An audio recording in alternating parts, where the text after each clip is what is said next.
Hi అండి. ఈరోజు వీడియోలో ఒక హెల్తీ బ్రేక్ఫాస్ట్ అయితే మేము ముందుకు వచ్చేసాను.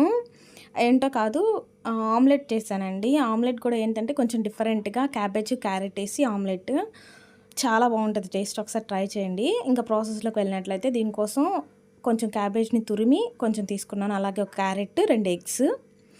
ఇప్పుడు క్యారెట్ని నేను చూపిస్తున్న విధంగా పీల్ చేసేసుకోండి. పీల్ చేసుకొని వాటిని బాగా చాప్ చేసుకోవాలి. ఇప్పుడు ఒక బౌల్ తీసుకొని అందులోకి 2 ఎగ్స్ని కొట్టి వేసేసుకొని అందులో కొంచెం సాల్ట్ యాడ్ చేసుకొని ఎగ్స్ని అయితే బాగా బీట్ చేయాలి. ఈ ఎగ్స్ కొంచెం బాగా బీట్ అయితేనే బాగుంటుంది. సో ఇలా కొంచెం ఫోమ్ వచ్చేంత వరకు అయితే బీట్ చేసుకొని ఇందులోకి కొంచెం మిరియాల పొడి కూడా యాడ్ చేస్తున్నాను, పచ్చిమిర్చి లేకుండా. ఇప్పుడు క్యాబేజ్ని కొంచెం సన్నగా చాప్ చేసేసుకున్నాను. అలాగే క్యాబేజ్ని కొంచెం కొత్తిమీర కూడా యాడ్ చేసుకున్నట్లయితే టేస్ట్ బాగుంటుంది. ఈ మూడింటిని యాడ్ చేసేసుకొని ఒకసారి బాగా అంతా కలిసిపోయేలాగా కలపాలి. మొత్తం అంతా మిక్స్ అయ్యేలాగా కలిపేసుకొని ఇప్పుడు స్టవ్ వెలిగించి ప్యాన్ పెట్టేసి అందులోకి కొంచెం ఆయిల్ యాడ్ చేసుకోవాలి. మనం ఆమ్లెట్ ఎలా వేసుకుంటామో అలాగేనండి, బట్ హెల్తీగా ఉంటుంది. సో కొంచెం ఆయిల్ యాడ్ చేసేసుకొని ఇప్పుడు మనం కలిపి పక్కన పెట్టేసుకున్న ఈ క్యాబేజ్, క్యారెట్, ఎగ్ మిక్చర్ని ఇందులోకి యాడ్ చేసేసుకోవాలి. యాడ్ చేసేసుకొని చుట్టూ మొత్తం స్ప్రెడ్ చేసుకోవాలి ఈవెన్గా. ఇలాగా చూపించాను కదా, ఇలాగ మొత్తం అంతా స్ప్రెడ్ చేసేసుకోవాలి. స్ప్రెడ్ చేసేసుకొని దీన్ని రోల్ చేసుకోవాలి. రోల్ చేసుకున్నట్లయితే మనకి తినేప్పుడు బాగా టేస్ట్ తెలుస్తుంది. సో నేను ఇలా రోల్ చేశాను. రోల్ చేసి డబల్ సైడ్స్ దీన్ని బాగా కొంచెం కుక్ అవ్వనివ్వాలి.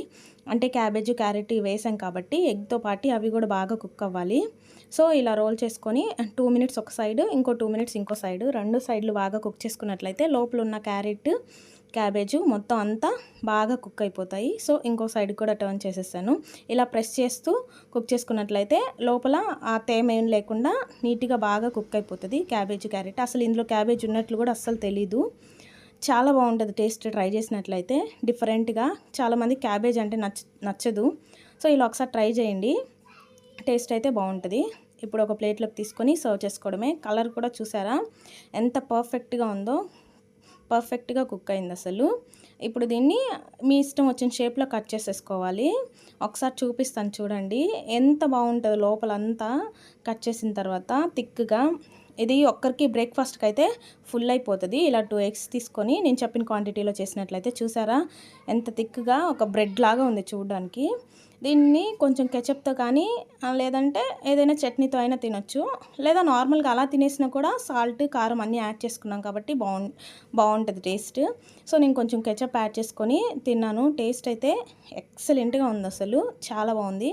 ఛానల్ ఇంకా ఎవరైనా సబ్స్క్రైబ్ చేసుకోకపోతే సబ్స్క్రైబ్ చేసుకోండి. అలాగే లైక్ చేసి షేర్ చేయండి. Thanks for watching.